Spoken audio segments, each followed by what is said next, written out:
Hi and welcome to episode 3 on Cosmos Chronicles.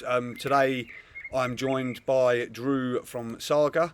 Nice to have you on the show, and if you can just introduce yourself and give us a brief breakdown of your time in crypto and what you do. Yeah, sounds good, man. Great to have you. Great to be on here. Thanks, Danny. But my name is Drew Beaudry, but my crypto name is Joe Dierte. That's how the cosmonauts will probably know me. So yeah, I guess we'll probably just start where I got into the crypto rabbit hole. It was like 2018-ish. I got excited about the bull market. I had a roommate that was a Dogecoin broker, quote unquote, and and he was a total shitcoiner. But it kind of just got me interested. I started looking at it. I didn't buy any at the peak or anything, but later that year, I was drunk skiing up in Big Sky, Montana, having a good old time, and decided to buy some Bitcoin Cash. And I mean, I sold them a couple weeks later, but that was kind of my intro taste. And then the next major thing, I think, is when I got introduced to Cosmos, which is when I think CZ made a tweet, and he was like, hey, these people, I tried to reach out to them for a listing, and they didn't reply. I'm going to list it anyway. And that was Adam, when Adam first got listed. And I'm like, okay, well, that's kind of interesting. So I looked into it, just fell in love with Cosmos IBC. Just spent a lot of time in Telegram chats, growing in the community, whatever. And then there was what was this, 2020? There was just this effort that like Atom and Cosmos was under marketed and under known in the crypto universe. So there was a proposal put up on the Cosmos governance to say, hey, let's make a marketing DAO to help spread the word about Cosmos, IBC, whatever. And I was selected by the community to be one of the members of that DAO, along with Jack Zamplin, Zucky Manian, Wolf Contract from Juno, and Johnny Cosmos. Anyway, and then by the end of it, it was really just me, Jack, and Zucky running it. And that was my first like real intro to like Cosmos and how I like got to meet some of these bigger people and introduced to Tendermint. And then after that, I started working for Tendermint. I applied and got a job and was working under Jin Kwan, who is Jay Kwan's brother, the founder of Tendermint.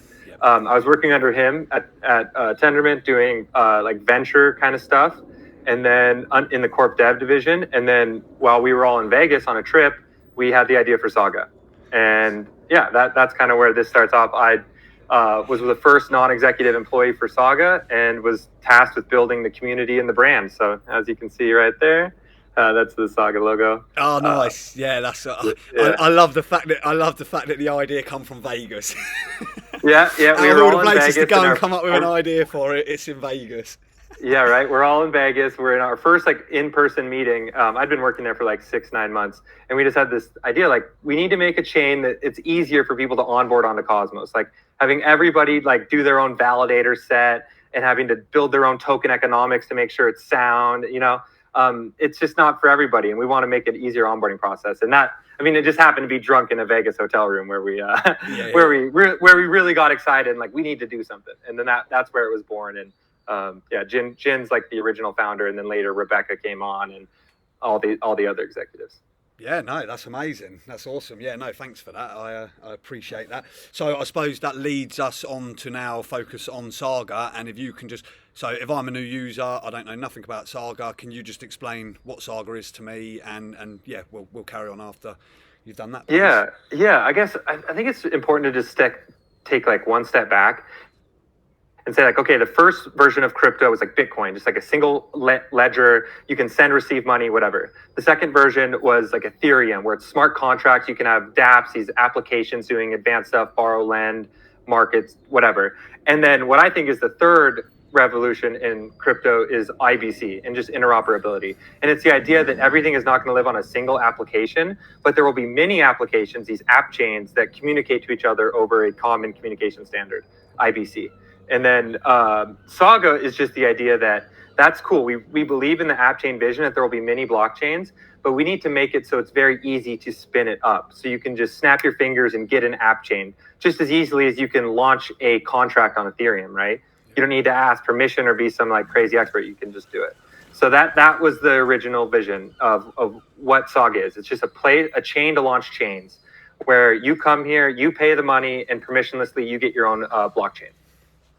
Yeah, no, wow. Yeah, that's perfect. So putting it in sort of slightly easier words. So it's basically like you say, you imagine you had it's like with Earth. You've got the atmosphere and it's all enclosed, basically everyone who comes and builds within the planet can do what they want, they can break what they want, but it's not going to affect any other chains, anything else in IBC. Is that the whole plan of it, to sort of allow people to come and, like you say, experiment and push the boundaries, basically? Yeah, planets is a perfect analogy. So like the first version is like or like Ethereum or Bitcoin, for example. It's like everybody shares one planet and everything is on one planet, so it's very easy to interoperate and communicate with each other. But there's scaling limits to that, right? Like there's an issue if everybody's sharing the same resources of one planet, where Cosmos is the idea that like, why don't we just build more planets and have them communicate to each other and build shipping lanes between one another. And Saga is just taking that to the next level. And I think interchain security by Cosmos Hub also does that, which is some of the technology we're leveraging. But it's just, we're a sandbox to just launch many universes. And we, like, one of our main branding campaign is like the multiverse. And it's just the idea of like, we're really building a place where you can launch your own planet like this. And we're trying to be like the Amazon AWS of crypto, where like Amazon, you go there, you pay the money, they give you a computer, just like that, GPU. Where Saga wants to be like that for crypto. Like, you want a blockchain, you bring us money, bam, you have a blockchain. That's your own world right away. Yeah, perfect. So that probably leads me on then. So I was going to ask what the benefits are and things like that, but I suppose it's also worth asking: is your main target like customer or audience? Is it mainly going to be developers and that side of things? So it's not really a chain for users in DeFi or anything like that. It's going to be more a technical chain for developers to come on and again try and build something, break it, and push the boundaries or do whatever they can with it, sort of thing.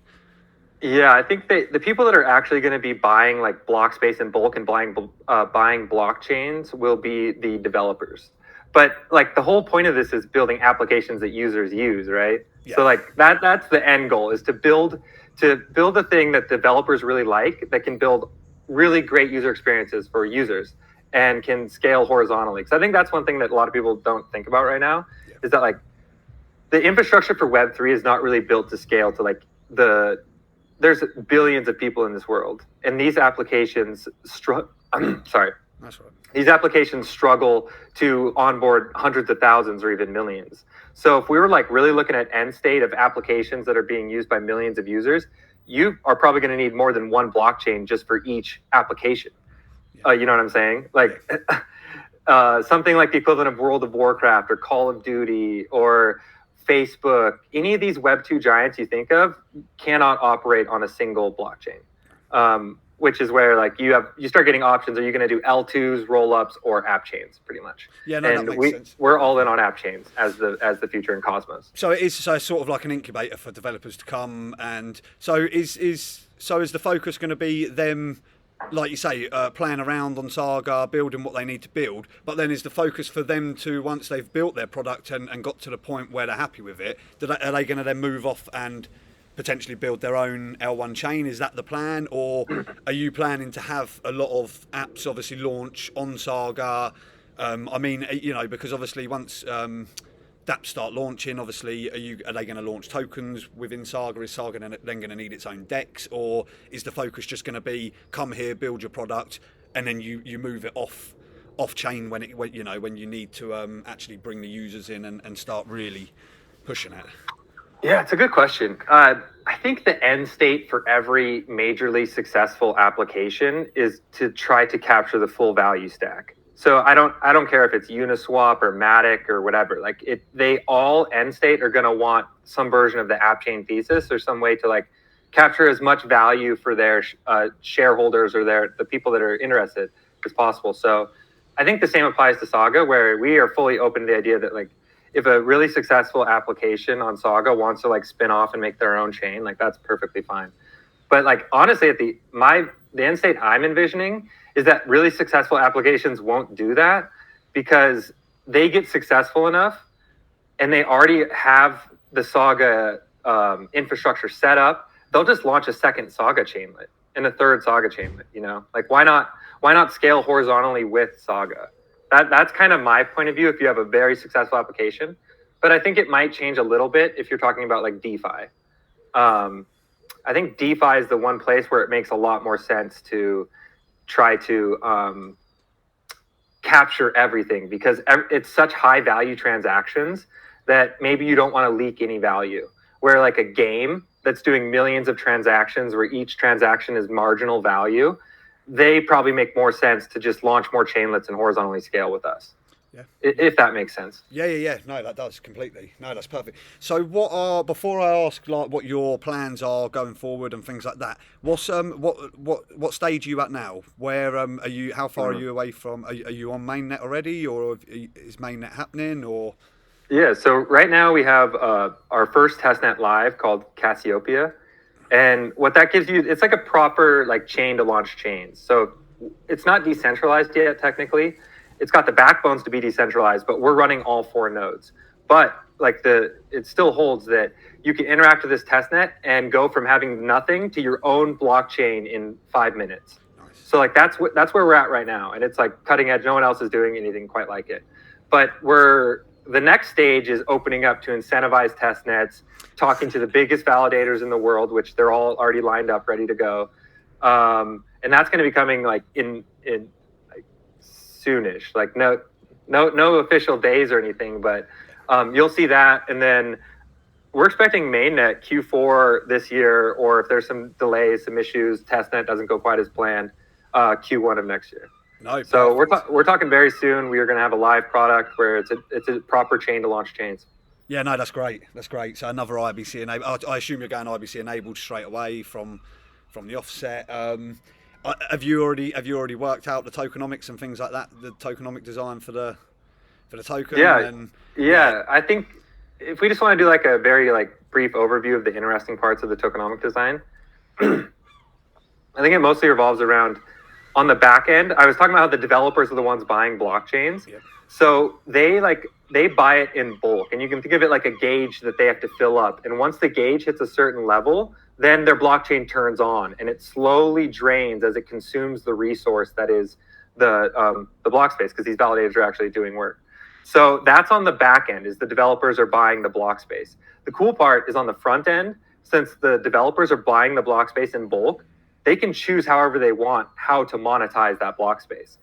So they could say, you could watch a video, like you could do, like most of gaming works on videos, on apps, like on your app. You have to watch a video and then you get to play the game.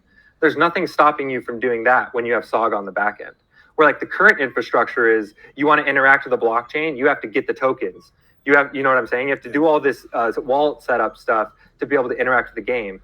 But when the developer is buying it in bulk, they get to choose how to monetize it. They can do it however they want. So that opens up like a whole new ballpark of ways to build like really good applications, especially when you look at like Web3 gaming is what we're focusing on. Yeah. So you can see how that could be super powerful in gaming. Yeah, no, 100%. So you're trying to focus on bringing over traditional developers into the Web3 to build their games and apps and things like that on obviously Saga, which is that's great. So yeah, I suppose it does just leave me to, is there any, what is the plan for the future? I know obviously you've just spoke a little bit about it, but is there anything big or any major alpha you can leak early? Is there any airdrops? I hate asking, but everyone loves an airdrop in Cosmos. For sure. There's definitely going to be incentive alignment between the people that were like using the technology, which you can just say is like Cosmos. And you can like make your own inference on what's happening there. Interchain security is really the main technology we're using, and it's the only reason why we're able to. So are you going to be part of the Atom Economic Zone? No, we're going to be, we're not going to be using, I think maybe eventually when proven out and in some hypothetical world it could happen, but no, we're going our own chain security. And I think the key reason why is that like, we have to like step back and say, why does the current shared security model not really scale? And it goes back to that idea of like each chain has to build its own economic model to be able to like submit to the Atom Economic Zone, right? So and the other thing is that each chain is custom Cosmos SDK code. So every validator has to look at that code to make sure there's no malicious software.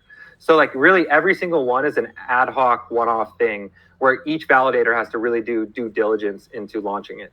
Where Saga is different. they're just a prepackaged virtual machine. So you can think of it like we just give you like an Evmos or a Juno. You, as an example, if you want EVM or Cosm Wasm, you get an Evmos or a Juno, and it's already a prepackaged code base. And the economic model to buy that is already established. The validators set the pricing for block space. So it becomes a proper permissionless way to launch blockchains. Where right now that can't really exist with the current Atom Economic Zone. Every single one really has to be checked off one by one by the validators. Yeah, no, that's perfect. Are there any other chains that are similar to this in other ecosystems, or is this going to be something that's quite specific for Cosmos ecosystem? I'd say the closest thing would be Avalanche subnets, Polygon supernets, maybe Optimism's like OP stack, Celestia's trying to go like a similar, like these are all very similar ways of just like building highly scalable blockchain systems. I think where we're different is that we are doing a lot of automation, and that's how we're actually able to partnered with Polygon and Avalanche. And especially with Avalanche, we've been working a lot with lately because like they have the right idea, I think, for subnets on how to like build a scalable system. They just don't have like the automation for the validators to automatically scale up, upgrade, and do the bidding process to price block space. So that's where we can like work together. So like it's funny. I think our biggest competitor is also one of our like we work with them, because we just want like we think that there needs to be many blockchains, and the only way that's going to happen is through the automated launching and upgrading of blockchains, which is really what we're doing. Yeah, no, I agree. I mean, it's the same with everything in life. You know, you get supermarkets and blah, blah, blah. And although they're all competing with each other, they're all still helping each other at the same time because, like you say, you benefit each other sort of thing. So, yeah, and I think we need that sometimes. Like you say, the industry really needs it. The industry needs everyone to start, like you say, sort of collaborating and innovating again, because we need to now push it to the next sort of stage. And no, that's great. I mean, I think we've probably covered what we need to in the first episode, because I just want to keep it quite basic, and I think we've covered most of that. But obviously, if you're going to be launching in Q4, I'm just wondering whether it's worth us again revisiting in like 3-4 months' time, just before you do launch, and we can see where you're at, and obviously help tell everyone where to go and look and follow up with and we might have some more, and you might have some more alpha for me by then. So yeah, exactly. I think that sounds like a great plan. There's going to be a lot of stuff happening in the next 2 to 3 months, so maybe around then we can check in. We could also have Rebecca or Jin or one of the other co-founders join as well, or I could come back. Either way. Yeah. I'm very easy. I mean, are you going to be at Cosmoverse this year? So Cosmoverse this year, I don't know if I'm going to make it. Which we saw each other at Cosmoverse last year, which was great. It was amazing. Holy. Well, Colombia's a bit easier for you, isn't it? I mean, Turkey's it must be like a 15-hour flight or something for you. Oh yeah, it's a mission, and I have a young little baby girl that's 4 months old, and God bless, congratulations. And I mean, it is like I think everyone in crypto knows it's been a bear market for a while, so it's not really like everyone is like profligately spending. Like it's time to tighten the belt strap for a little bit longer until we hit bull market. So.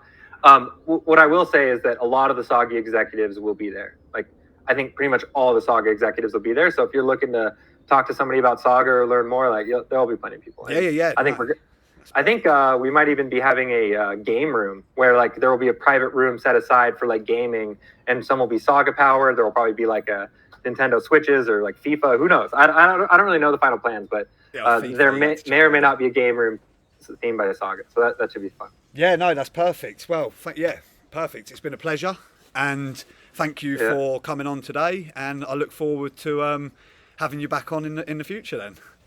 Hell yeah! Thanks for joining us, Cosmonauts. Woo! That's it. Nice one. Cheers, brother. All right.